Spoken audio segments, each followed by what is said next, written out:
In pursuit of six-pack abs.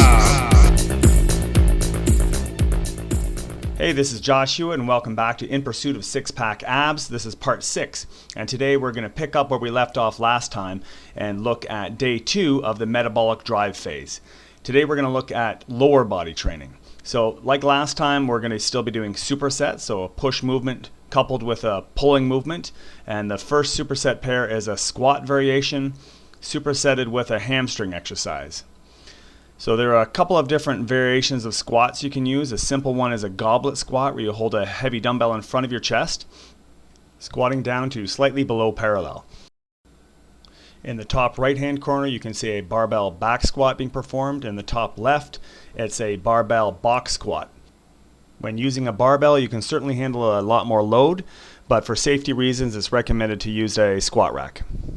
Superset the squat exercise with a hamstring curl variation. You can either use a machine. I recommend using single leg curls if you're going to use a hamstring curl machine, or the ball hamstring curl, which you can see at the bottom, which can also be performed one leg at a time. The next superset pair of exercises are deadlifts supersetted with a single leg exercise such as a step up or a lunge.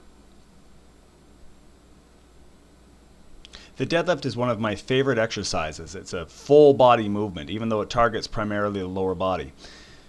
With a conventional barbell deadlift, hold a bar at about shoulder width or slightly wider with your feet narrower than shoulder width, and aim to keep your lower back in slight extension and focus on retracting your shoulder blades.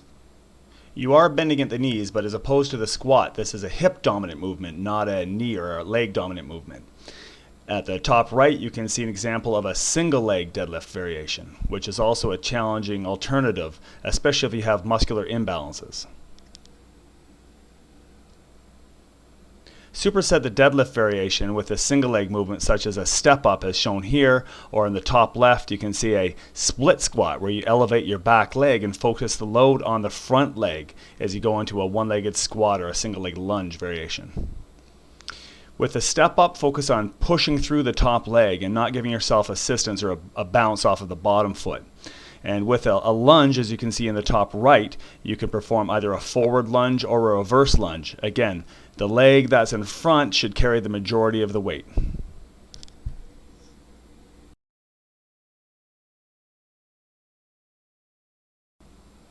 The last superset in this workout is a core superset where we're going to pair up V sit-ups with hanging knee raises.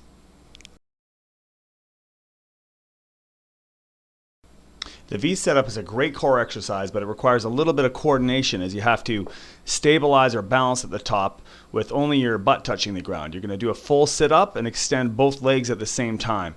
I recommend leading with the upper body and following with the legs secondary until you find your position of balance. Superset this exercise with a hanging knee raise. Now this can be performed simply hanging from a bar overhead, where you raise your knees straight up towards your chest, strongly contracting your abdominals.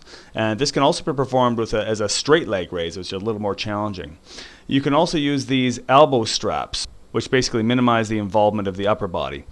And again, raising your knees straight up, or if you're more advanced, trying a straight leg raise.